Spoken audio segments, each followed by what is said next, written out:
The Bundesliga title fight resumed. Leverkusen, well, they landed the first blow against Munich. That was in their home tie with Bochum. Munich, they felt the heat against a miserly defence from St. Pauli. An inconsistent Dortmund they surprised everybody. That was in their home tie against high-flying Mainz. We'll cover those three games and all the rest in our Matchday 27 review show. Welcome, thanks for joining us. We're here to review all the games and all the goals from Matchday 27 in the Bundesliga. It was a low-scoring weekend of goals, just 24, but you can expect plenty of surprises. So go and get a drink, come back and get comfortable, and let us take you through all the action. Yeah, there's going to be some deep dive and some proper analytics. Leverkusen 3, Bochum 1. Alex Garcia, the Spaniard, he curled one in from distance so that Leverkusen could take an early lead. That was on the 20th minute, and that's his third goal of the season. The assist came from our one to watch, and that was Ezekiel Palacios. He also provided an assist to Armin Adli, the Moroccan anyway, to get the winner.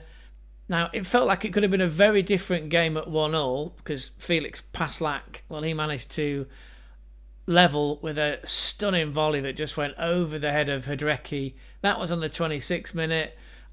I was following this as part of a watch-along with Rise on his Rise Football Paradise show. He was knocking back the bubbles. What a way, by the way, to open your account for the season with that goal. Victor Boniface, he came on as a sub.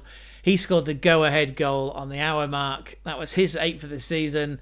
He's first in 5 Bundesliga games. Armin Adli, like I say, he came off the bench and he sealed it on the 87th minute. That's the Moroccan's second goal of this Bundesliga season.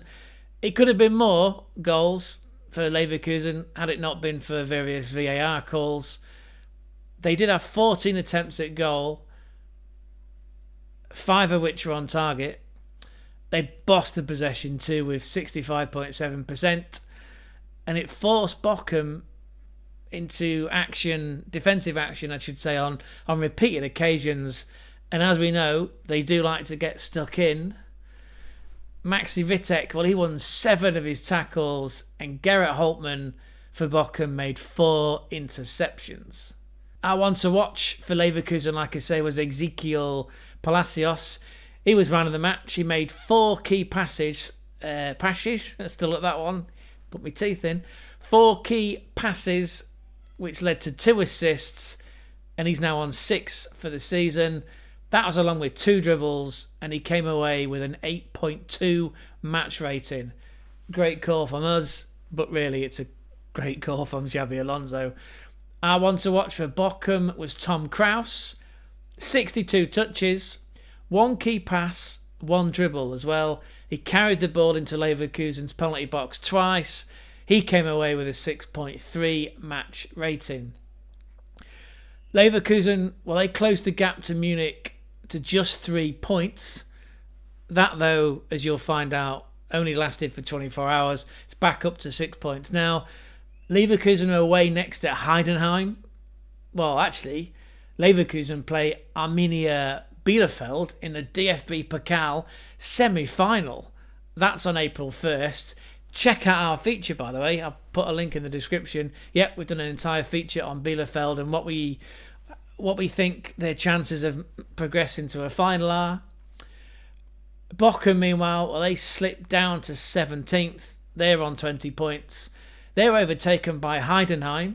More on that fixture soon. And their next game is a tough one. They've got Stuttgart at home.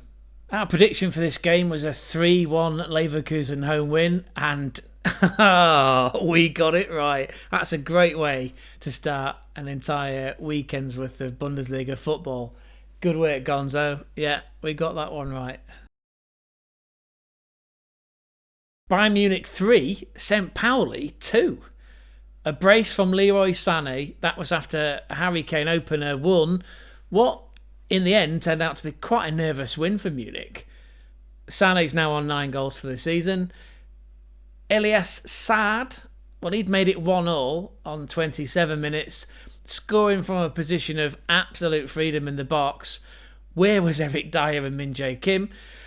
Munich looked like they were feeling the pressure late on. Lars Ritzke with an impressive finish past the young Orpig. He's still in goal because Manny Neuer's recovering. That was deep into injury time, and it made it 3-2, and it really turned the heat up on Vincent Kompany and his team. Thankfully for Munich, though, there was no more time left in the game for an equaliser, and it finished 3-2. The ex-Crystal Palace attacking midfielder Michael Lise with 2 assists from 5 key passes in the match. He's up to 9 assists now for the season, which is just 1 behind Florian Wirtz. Harry Kane with his 22nd goal of the season, although he'd not scored in 6 Bundesliga games before this St. Pauli visit. He's actually scored 4 in his last 5 matches. That's across the Bundesliga, the Champions League, and representing England. Munich were just not clinical enough, really, only scoring 3 from 19 shots on goal. They owned the possession, though, with 713 passes and an average pass streak of 7.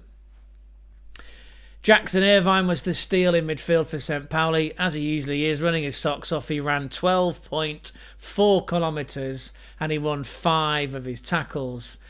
Nikolai Valige, anyway, the St. Pauli keeper, he still had 8 further saves to make, even though he conceded 3 goals. Our one to watch was, and I'm going to borrow this one from the Bayern Munich View. There's a great YouTube channel that you should check out. The Bayern View, that's it.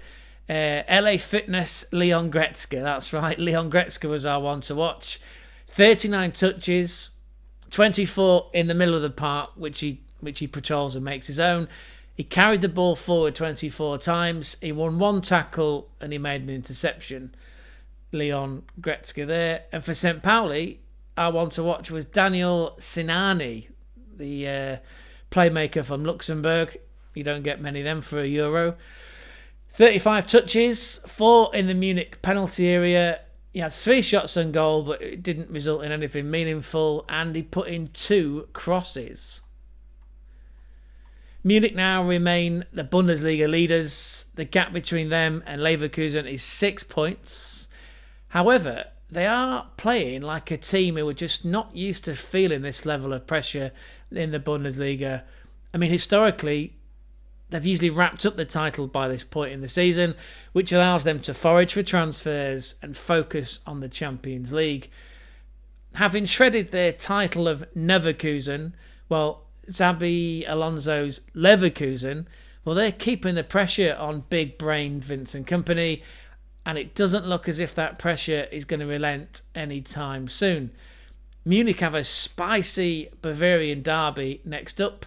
That's when they travel to local rivals Augsburg. St. Pauli, well, they remain in 15th place on 25 points. And they've got to navigate a Gladbach, who are silently making their way on a European assault. Tim Kleindis should also be back. So their St. Pauli manager, Alexander Blessing, well, he should probably start blessing and sitting down and making his prayers now, because that's going to be a very tough game. Our prediction for this game, by the way, was going to be an absolute home win for Munich. We'd gone with 4-0. We couldn't have got that any further wrong. Credit to St. Pauli, they made it interesting. Big brain Vincent Kompany, well, he manages to extend his lead at the top to 6. It's all good. Anyway, we got that wrong. We'll take the L. Yeah, Munich ended up winning that game 3-2. Hoffenheim won, Augsburg won. Augsburg's clean sheet run comes to an end, sadly, as it did for Freiburg the week before. Samuel Essende, well, he put the team from Bavaria, Augsburg, he put the team from Bavaria 1-0 up at the start of the second half. His 6th goal of the season. He's first in 9 games, and last time out, he scored a brace against Werder Bremen. Hoffenheim, well, they showed a lot of attacking intent, 13 shots on goal, with the little Ivorian Bazumana, or little Baz Toure, no relation. He came up with 5 of those shots. That was along with 39 crosses that came from Hoffenheim, 10 alone coming from left winger Marius Butler. Both keepers were busy, 33 shots pulled off between Germany's keeper, Germany's number 1 keeper, I should say, Oliver Baumann, and the young Finn Darman. Andrei Kramovic, well, he eventually found an equaliser, popping up, as he has done 8 times before this season for Hoffenheim. That goal was on the 71st minute, and that's how it finished. Yeah, finished 1-1. So the wait for a clean sheet at home goes on for Hoffenheim. Our one to watch for Hoffenheim was Finn Becker, but the 24-year-old defensive midfielder was an unused substitute. For Augsburg, our one to watch was the Finn, Fredrik Jensen, playing as an attacking midfielder on the right in this game. 35 touches. He carried the ball once into the Hoffenheim penalty area. He had 1 shot on goal and 1 cross. Hoffenheim, well, they move up a place into 13th on 27 points. They have a tricky away game to Leipzig coming up, where goals for visitors at the Red Bull Arena are usually at a premium. Augsburg, they move up a place, that's into 8th. They're on 39 points. They're trading places with Wolfsburg.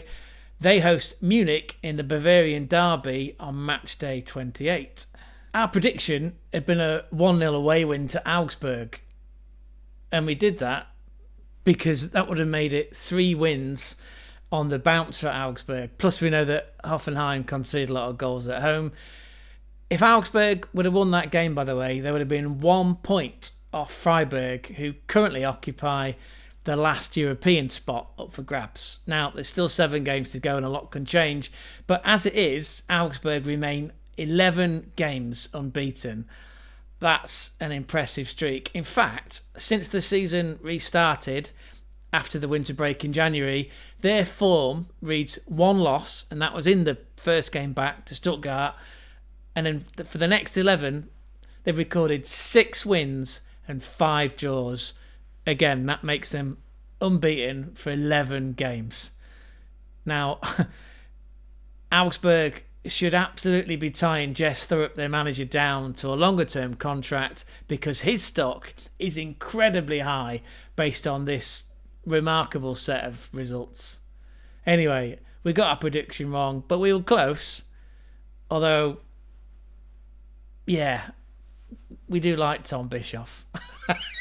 We do have a soft spot for Heidenheim. Anyway, as it happens, it was 1-1 and we were close. Wolfsburg 0, Heidenheim 1. Marvin Perignier with his 2nd goal in as many games and his 7th goal of the season won the game early on for Heidenheim. He scored after 16 minutes. Wolfsburg, well, they controlled the ball, as you would expect from a home side. 520 passes with an average pass streak of 5.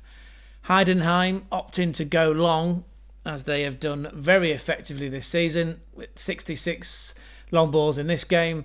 That's along with 15 crosses, most of which were coming from Adrian Beck. It was pretty even for both sides, producing 11 shots. Our favourite Georgian, the tall striker Budu Zivizavadze, well, he had 4 shots for Heidenheim. Kilian Fischer, he was tackling hard for Wolfsburg and was successful on 3 occasions. Our one to watch for Wolfsburg was Maximilian Arnold, the ginger. 27 central midfielder. Well, he touched the ball the most for Wolfsburg. That was with 99 touches, just 1 short of a gallon. 55 of those were in the middle of the park. He put in 8 out of Wolfsburg's 20 crosses, and he recovered the ball 13 times. As for Heidenheim, our one to watch was young Franz Kratzig. 22, played as a left wing back this time actually. 31 touches, 2 crosses, one of which was a positive ball carry into the Wolfsburg penalty box. He won a tackle as well. He was subbed off after 77 minutes. Franz Kratzig there. Wolfsburg, well, they moved down a place into 9th on 38 points. They travel next to Union Berlin, who are on a 3-game unbeaten streak. With that win, Heidenheim move up a place, which means that they hit 16th for the first time in a long time. That's with 22 points, and they've got a crucial 2-point buffer over Bochum after their 3-1 away loss to Leverkusen. Well, would you look at that? Our prediction was the right score, but the wrong way around. And it does mean that Frank Schmidt, he gets the last word. Well done, Mr. Schmidt, because I had you going 1-0 down. Yeah, it's another L. Monchengladbach 1, Leipzig 0. Alassane Plie in the goals again. He's scoring from one of his 6 shots on goal. He's now scored 4 in 2 games. That was after a hat-trick last time out against Werder Bremen. Sorry, real Nico. Leipzig, well, they threw everything at Gladbach. 19 shots, of which the Austrian, Christopher Baumgartner, well, he had 6, and only one of those were on target. David Raum, he put in 14 of Leipzig's 30 crosses. And FYI, Benjamin Sesko, well, he still hasn't scored from a cross all this season. The Luxembourg national keeper, Thiago Pereira Cardoso, classic Luxembourg name, well, he held firm in goal for Gladbach. He made 3 saves. The centre-back for Gladbach, Nico Elvedi, well, he made 13 of the home side's 46 clearances. Our one to watch for Gladbach was Thomas Svankara, the Czech striker. He had 39 touches. 7 of those were in the penalty area. 4 shots. None of those ended up on target. And he lost 2 of his 9 aerial duels. So much for us praising him about how effective he was in the air. Our Leipzig one to watch, Arthur Vermeeren, the Belgian defensive midfielder. Well, he was an unused sub. So not much to be said there, sadly. With that win, though, Gladbach move up 2 places into 5th, which is a Europa League spot. They're on 43 points, which is just 2 off Mainz. Mainz, who lost 3-1 away to Dortmund. Leipzig slipped down a place into 6th, although they remain on 42 points. And 6th is still a place in Europe, albeit the Europa Conference League. And would you look at that?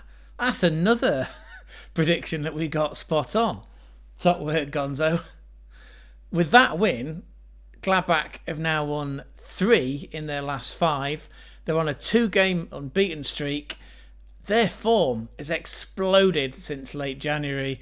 6 wins and only 2 losses. Gladbach have an away trip to St. Pauli coming up in match day 28, whilst Leipzig, they travel to stuttering Stuttgart. Anyway, as for the prediction, yeah, let's milk that. We got that one right. Holstein Kiel 0, Werder Bremen 3. Breathe this one in, real Nico. Breathe this in. 3 points from 3 goals from 3 different scorers.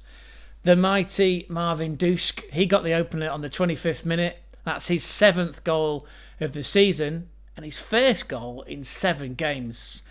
Left back Felix Agu, well, he scored on 59 minutes. He also put in 4 crosses. And Marco Gruel, well, he sealed it in injury time with his 6th goal of the campaign. He'd not scored in 8 games. The last time out was a brace against Heidenheim, and he'd only been on the pitch for 2 minutes. Yeah, he came on really late in the game. His goal, by the way, came via an assist from right back Mitchell Weiser, his 6th assist of the season. 3 goals from 7 shots on target. Now that's more clinical from Bremen, because that's a side that's been pretty wasteful of late. Thomas Dane was in goal for Kiel for a change. He made 4 saves as well. Bremen compensated for Kiel's dominance with the ball. As we know from watching quite a lot of Kiel, they're very comfortable on the ball, lots of passes. 624 touches in this game. However, like I say, Bremen, they won everything that was in the air. They won 18 aerial duels with the Belgian Sine Leinen of Bremen. He won 3 of them on his own. Our Holstein Kiel one to watch was Nikolai Renberg, a 24-year-old central midfielder. He had 42 touches and a pass completion rate of 85.3%. He carried the ball forward 21 times and recovered the ball twice. For Werder Bremen, our one to watch was indeed the mighty Duck, Marvin Duschk himself, the veteran forward. He scored 1 of his 2 shots on target. He had 30 touches. 1 of those was in the Kiel box. And he put in 3 crosses. Good all-round performance there from the mighty Marvin Duschk. Now, despite that win, Werder Bremen still remain in 12th place, but their points tally obviously is increased to 36. They are now only a single point off Stuttgart, who slipped down into 11th. Don't forget, that's a Stuttgart team that finished 2nd in the Bundesliga last season. Bremen, they host Frankfurt in match day 28. Frankfurt, who are fresh off a 1-0 win against Stuttgart. As for Holstein Kiel, they remain stuck at the bottom, 3 points adrift of Bochum, who are in 17th with 20 points. Kiel travel to Mainz in match day 28, and it feels like they're going to be on the wrong end of a cleansing. I say that because Mainz, they lost 3-1 away in the Westfalenstadion to Dortmund. And it feels like, they'll be cleansing that, and Johnny Burkout will actually get back on the scoring sheet again. And we were mighty close, were it not for the mighty Marvin Duschk and co. Scoring that 3rd goal would have got this prediction spot on too. Okay, it's another L, but I am pleased for the likes of Real Nico and Werder Mike and all his crew in New York City. Yeah, another L. We move on. Frankfurt 1, Stuttgart 0. The top-spiel game on Samstag lived up to its billing status. Mario Götze, his goal made the difference, and that was his 66th goal in the Bundesliga on his 315th appearance. Clap that in. The red card to the Stuttgart Belgian defender Amin Al-Dakil, that did prove significant because it opened up space for the likes of Götze to exploit. He was behind 3 key passes, and the substitute Nathaniel Brown, he also made 5 key passes, and that's from a left-back. Hugo Ekitike, he was a menace for Stuttgart. He had 5 of the Eagles' 19 shots. Namandi Collins, he also came on as a sub. He had 4 shots too. Stuttgart, they posed a threat once the likes of Nick Voldemart and Dennis Undav came on. However, all Stuttgart could muster all game was 8 shots between all of them. Nubel was busy in goal for Stuttgart. He made 5 saves, and his defence, they switched off for the goal. I forget who put the shot in. It might well have been Larson, actually. Nubel, he managed to push it onto the post, and Götze was the quickest to react as the ball bounced back into play. And like I say, the Stuttgart defenders, which includes Big Shabot, they just looked benign. And that's how it finished, really. Yeah, finished 1-0 to Frankfurt.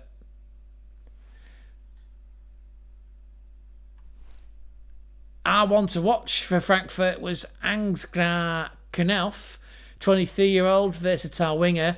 He was fresh off his appearance for Germany's under-21s. He came on as a sub played for 24 minutes. He had 9 touches in that time, one of those in the Stuttgart box, and he made one important block. The Stuttgart one to watch was Jamie Llewellyn, the flexible attacking midfielder, plays on either the left or the right. He also appeared for Germany, but for the senior team in their UEFA Nations League games against Italy.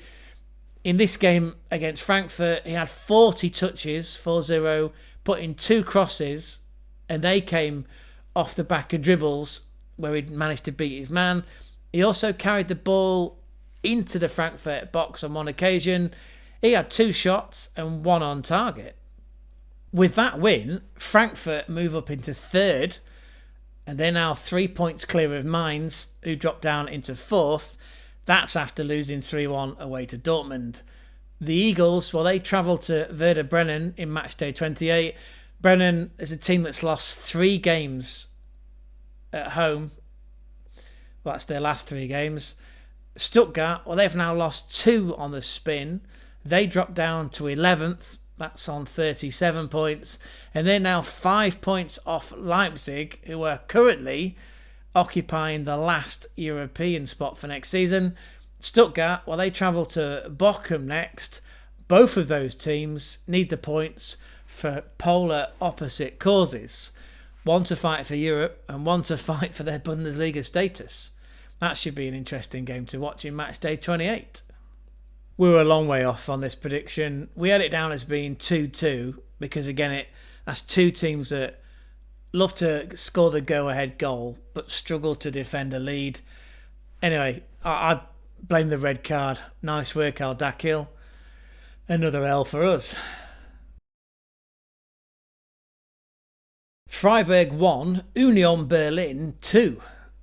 That felt like a surprise defeat for Freiburg, and I'm sure that Julian Schuster, their manager, is feeling the same, because they were on a 7-game unbeaten run. Prior to those 2 goals, by the way, from Union Berlin, Freiburg had only conceded 2 goals in the entirety of that 7-game unbeaten run. And they scored the go-ahead goal as well. That was from Lucas Hoyer, assisted by the Italian veteran Vincenzo Grifo. That was his 8th assist of the season. Union Berlin, well, they're fighters as we know it, and don't we know it.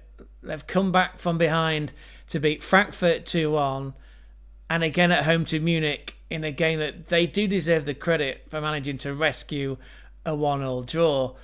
Younger brother to ex-Real Madrid Galactico Rani Kadiri, well, he equalised for Union Berlin. That was on the half-hour mark. And on 48 minutes, Tim Skarke set up Serbian striker Andre Ilic for what proved to be the winner. Ilic hadn't scored in 5, and that's now 3 goals in 9 appearances since joining from Vålerenga in January. That's Skarke's 2nd assist. His first came all the way back in match day 1 in a 1-1 draw with Mainz. Freiburg owned the ball, 652 passes, with an average pass streak of 6. Grifo and his sub, Jan Niklas Beste, and the Japanese Ritsu Doan, all 3 of those contributed 20 of Freiburg's 37 crosses. However, they just couldn't find that equaliser, and they ended up having less attempts on goal as well, actually, when you compare the two. Freiburg had 9, Union Berlin had 10 shots on goal. Union were comfortable in the counter-attack, and one of their goals came that way. Our one to watch for Freiburg was the Turk Erin Dinky, 23-year-old attacking midfielder. He played 33 minutes as a substitute. He still racked up 21 touches, 3 of those in the Freiburg box.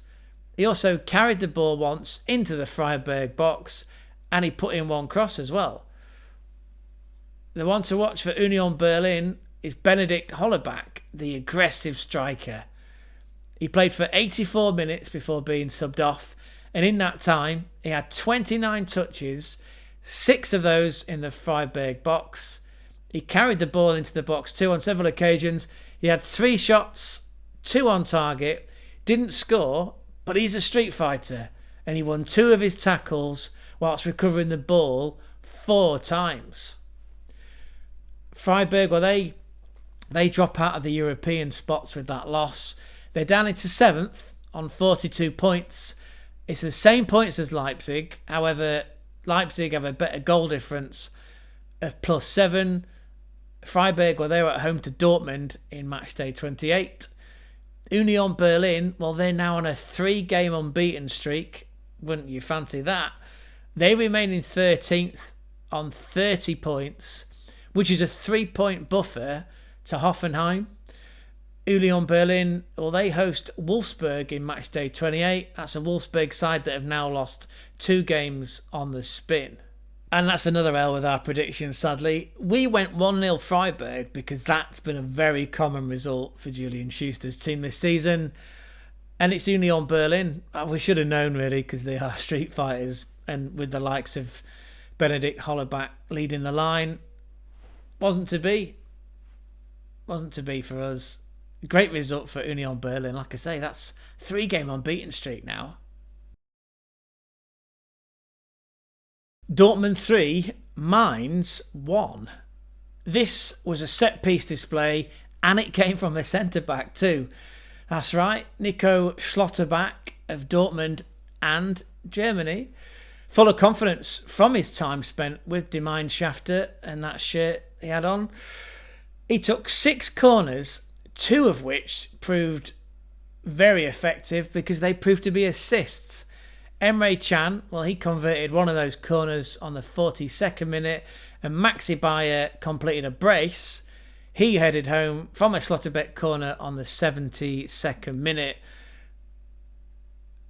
That's before Karim Adeyemi had assisted Bayer for the opening goal on the 39th minute. The inventive Paul Nubel pulled one back for Mainz on 76 minutes. However, credit has to go to Dortmund for snuffing out Mainz. Nubel and his defence, well, they coped admirably, which is not something we've been able to say about Dortmund a lot this season.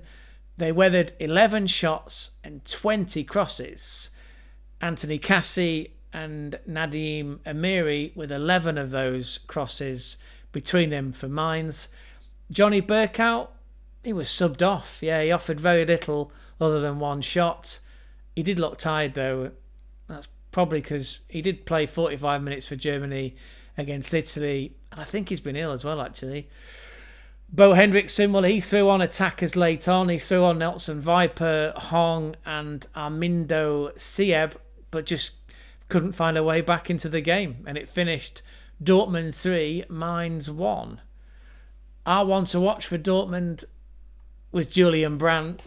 Gonzo and I, we like him because of all his transfer links to Arsenal. He looked really sharp, actually. 47 touches, 34 of those were passes, 3 of those being key passes, and 2 of those were passes directly into the Mainz penalty box. He also carried the ball into that box on several occasions. The Mainz one to watch was Nadim Amiri, yeah. Centre midfielder, he played for Germany recently, like we said. He had 93 touches. 5 passes of his were made directly into the Dortmund penalty box. He carried the ball forward 46 times, twice of those into the Dortmund third, and he put in 5 crosses, and he's very combative. And he proved that because he recovered the ball 7 times. Dortmund now, well, they move up into 10th. They're on 38 points, which is 4 points off Leipzig, who are still gripping onto that last European spot. Not sure how many times we've said that in this episode, but it's true. Dortmund do have a +6 goal difference, which feels like that's going to come in very useful as we progress into the business end of the Bundesliga season. They go on the road to Freiburg in match day 28, which is going to be fascinating because that's 4 points that separate 2 sides, both competing for European football next season. Mainz, well, they dropped down into 4th, still on 45 points though, although they are now looking up and they're looking up at a 3-point deficit to Frankfurt. Mainz host Holstein Kiel in match day 28, and as we said, we feel like they're going to be cleansing this loss with a lot of goals in that game against Holstein Kiel. Now, we assumed that Mainz would win this, and that's on the back of them winning 7 away games this season going into this game. Plus, they've scored 26 goals on the road, which is only 5 short of Munich, who are the top away goal scorers this season with 32 goals. It also felt that Mainz would be desperate to hang on to their Champions League spot, especially with a resurgent Frankfurt going on a mini winning streak. As it turned out, Dortmund are full of surprises, and they surprised us all. Julian Brandt was slick with 3 key passes. Julian Ryerson and Valdemir Anton, well, they won 9 tackles between them. And with that Maxi Bayer brace, well, they simply outscored Mainz, which is no mean feat, especially this season. So we take an L along with Mainz, and Dortmund take the points and move up into 10th. We round off our Matchday 27 review show by looking at the data. That's right, we're going to look at the most influential players, the goal hangers, the assist makers, and the keepers of dreams that keep those clean sheets. Plus, we'll take a look at the impact that those games have had on the top and bottom of the Bundesliga table. Only one change in the goal scoring shortlist this week, and that's for Harry Kane. Yep, he scored the opener for Munich in their 3-2 Navy win over St. Pauli.